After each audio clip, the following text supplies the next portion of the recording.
पाठशाला की वीकेंड वाली एक्स्ट्रा क्लास में आप सभी का बहुत स्वागत। मैं हूं सुशांत सिन्हा। कल से संसद का मॉनसून सत्र शुरू होने जा रहा है। मॉनसून में बादल बरसे न बरसे, संसद में हंगामे का बरसना तय माना जा रहा है, क्योंकि बजट सत्र और मॉनसून सत्र के बीच कई ऐसी घटनाएं घटी हैं जिसे लेकर विपक्ष मोदी सरकार को घेरने की कोशिश करेगा। ऑपरेशन सिंदूर से लेकर पहलगाम आतंकी हमला और बिहार में वोटर लिस्ट रिवीजन तक कई ऐसे मुद्दे हैं जिस पर विपक्ष की तरफ से हल्ला हंगामा मचने के पूरे आसार हैं। ये विपक्ष की स्ट्रैटेजी का हिस्सा भी है, क्योंकि इस सत्र में करीब 8 विधेयक सरकार पेश करने जा रही है। पेच तभी फंसेगा जब हंगामा होगा। वक्फ संशोधन बिल पर क्या हुआ था यह आपने देखा ही था। वैसे भी इस साल बिहार में विधानसभा चुनाव है, लिहाजा विपक्ष को यह दिखाना जरूरी है कि भैया देखो हम कितनी संजीदगी से पब्लिक के मुद्दों के लिए सड़क से संसद तक लड़ रहे हैं। राहुल गांधी बतौर नेता प्रतिपक्ष शायद फिर यह सवाल पूछें कि कितने राफेल गिरे थे बताइए, तब भी जब देश की आर्मी से लेकर दुनिया की मीडिया तक ने ऑपरेशन सिंदूर के सफलता की एक एक डिटेल दे दी। आज की एक्स्ट्रा क्लास में आपको बताऊंगा आखिर विपक्ष कौन से मुद्दे उठाकर हंगामा कर सकता है, इसके पीछे कौन से नैरेटिव को मजबूत करने की कोशिश होगी उसकी, और इस बार पीएम मोदी की लिस्ट में कौन कौन से बड़े विधेयक हैं जिसे पास कराने की कोशिश सरकार करेगी। शुरुआत इस रिपोर्ट के साथ।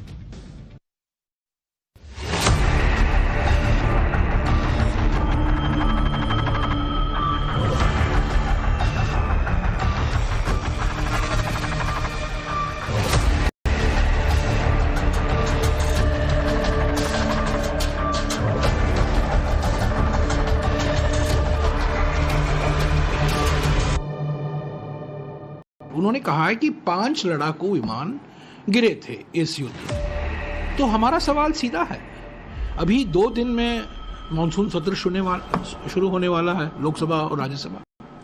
प्रधानमंत्री अपनी चुप्पी तोड़े।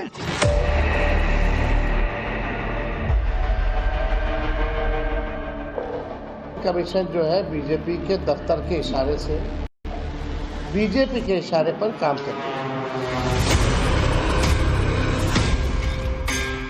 एक ना एक दिन कांग्रेस के जो बब्बर शेर हैं उन्हें पकड़ के जेल के अंदर डाल देंगे।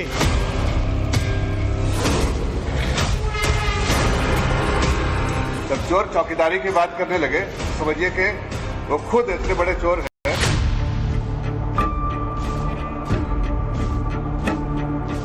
कोई बीजेपी दलाली करे तो हम उसको इंसान के लिए हम कहेंगे दलाली मत करना, हम नहीं छोड़ेंगे।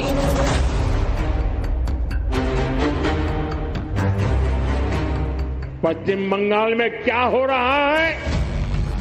यहां टीएमसी ने अपने स्वार्थ में पश्चिम बंगाल की पहचान को भी दांव पर लगा दिया है।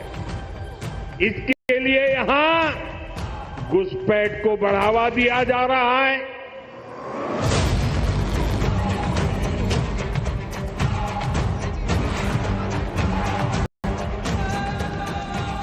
सावन बरसे न बरसे, संसद के मॉनसून सत्र में सत्ता पक्ष और विपक्ष के बीच मुद्दों की बरसात में कोई कमी नहीं रहने वाली है। सोमवार से शुरू होने जा रहे मॉनसून सत्र के अच्छे खासे गर्म रहने के आसार दिखने शुरू हो चुके हैं। संसद का मॉनसून सत्र 21 जुलाई से शुरू होकर 21 अगस्त तक चलेगा। इस सत्र को लेकर विपक्ष अपनी तैयारी में जुटा है, तो दूसरी तरफ टीम मोदी ने भी अपनी तैयारी पूरी की है विपक्ष के पैतरे को काउंटर करने के लिए। तो सवाल यही घूम रहे हैं आजकल कि कैसा होगा संसद का मॉनसून सत्र। हंगामेदार, टकराव से भरा, आक्रामक या फिर चर्चाओं। मोदी सरकार को मिली एडवांटेज से बढ़ी हुई है। हालांकि जमीन पर उसने ऑपरेशन सिंदूर से जुड़े कई समानांतर सवाल उठाकर सरकार को घेरने की कोशिश जरूर की थी, लेकिन संसद में एक बार फिर उन सवालों के जवाब मांगे जा सकते हैं जो कांग्रेस नेताओं के मुताबिक अनुत्तरित रहे हैं। जैसे ऑपरेशन सिंदूर में कांग्रेस राफेल के गिराए जाने पर सवाल पूछती रही है। पहलगाम आतंकी हमले में हुई सुरक्षा चूक पर भी वो सवाल उठा सकती है। वोटर लिस्ट रिवीजन पर भी इंडी गठबंधन हंगामा खड़ा कर सकता है। विदेश नीति और भारत पाक संघर्ष में ट्रंप के दावे पर सवाल हो सकता है। हम चाहते हैं, हमने पहले से कहा है, पहलगाम के बारे में बात हमने मांगी थी, विशेष सत्र बुलाया, सर्वदलीय बैठक बुलाया जाए जिसमें प्रधानमंत्री अध्यक्ष करेंगे। प्रधानमंत्री उसमें नहीं आए।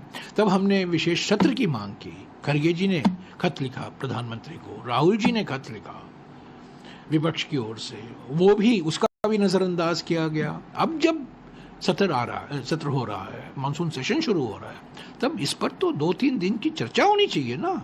बड़े बड़े मुद्दे हैं, पहलगाम को लेकर, सिंदूर को लेकर, राष्ट्रपति ट्रंप को लेकर, चीन की भूमिका को लेकर। विपक्ष कमर कसकर बैठा है।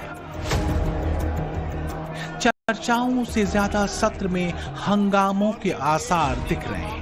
अगर हंगामा हुआ तो फिर पहले से तय काम कैसे होंगे, बड़े फैसले कैसे लिए जाएंगे, ये सवाल पीछे छूटता है। क्योंकि इस बार मॉनसून सत्र में मोदी सरकार की तरफ से 8 विधेयक पेश करने की योजना है। इसमें national sports governance bill, national anti doping संशोधन bill, geo heritage sites and geo relics preservation and maintenance bill, IIM संशोधन बिल, मणिपुर GST संशोधन बिल, टैक्सेशन संशोधन बिल, जन विश्वास संशोधन बिल और माइंस एंड मिनरल्स संशोधन बिल शामिल है। सवाल तो देश की सुरक्षा से जुड़ा हुआ है और जिस तरीके से ऑपरेशन सिंदूर का सीज फायर अमेरिका के राष्ट्रपति ने किया, उसको लेके सारे हिंदुस्तानियों के मन में सवाल है। और ये भारत का अपमान है कि वो बार बार ये कह रहा है कि ट्रेड डील के नाम पे उसने सीज फायर कराया। तो भारत की सरकार को इस पर स्पष्टीकरण देना चाहिए, सदन में आके प्रधानमंत्री जी को बयान देना चाहिए। ये मामला उठाऊंगा।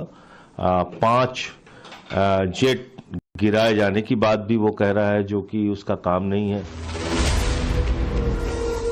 दरअसल संसद के मानसून सत्र के शुरू होने से पहले जिस तरह एक बार फिर अमेरिकी राष्ट्रपति ट्रंप ने भारत पाकिस्तान संघर्ष के लिए जब वो मानसून सत्र में सदन में उतरेगा, हद तो ये है कि इंडियन आर्मी से लेकर को भारत का सरेंडर बताता रहा है। उधर से ट्रंप ने एक इशारा किया, फोन उठाया, कहा मोदी जी क्या कर रहे हो?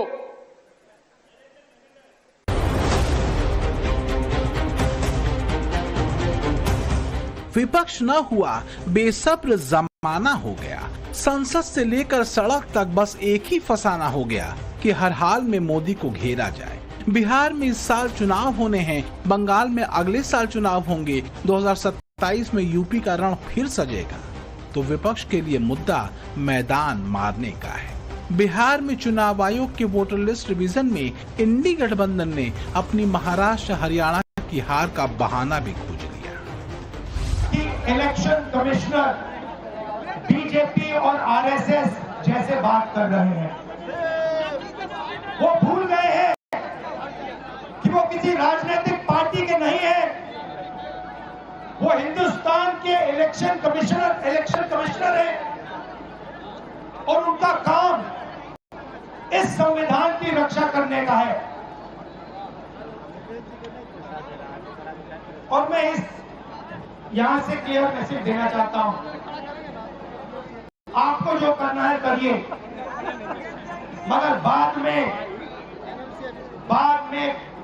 कानून आप पर लागू होगा। भूलिए मत, आप कितने भी बड़े हो, कहीं भी बैठे हो, कानून आपको नहीं छोड़ेगा। मैं आपको गारंटी दे रहा हूं कि कानून आपको नहीं छोड़ेगा। आजकल नेता प्रतिपक्ष राहुल गांधी आक्रामक हैं। महाराष्ट्र हरियाणा चुनाव में हार के करीब 7 महीने बाद एक बार फिर राहुल गांधी फ्रंट फुट पर बैटिंग कर रहे हैं।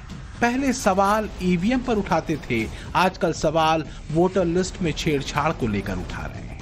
बिहार में हो रहे वोटर लिस्ट रिवीजन पर इंडी गठबंधन को घोर आपत्ति है। वो इसे बीजेपी के इशारे पर चुनाव आयोग की चाल बताता फिर रहा है। पहले ईवीएम पर सवाल उठाते थे, अब सवाल एसआईआर को लेकर उठा रहे हैं। वोटरों को लिस्ट से हटाने के आरोप लगाए जा रहे हैं। एक तो इलेक्शन कमीशन बैठे हैं, मैं उसको डिसरेस्पेक्ट नहीं करते हैं, लेकिन अगर कोई बीजेपी दलाली करे तो हम उसको इंसान के लिए हम कहेंगे दलाली मत करना, हम नहीं छोड़ेंगे।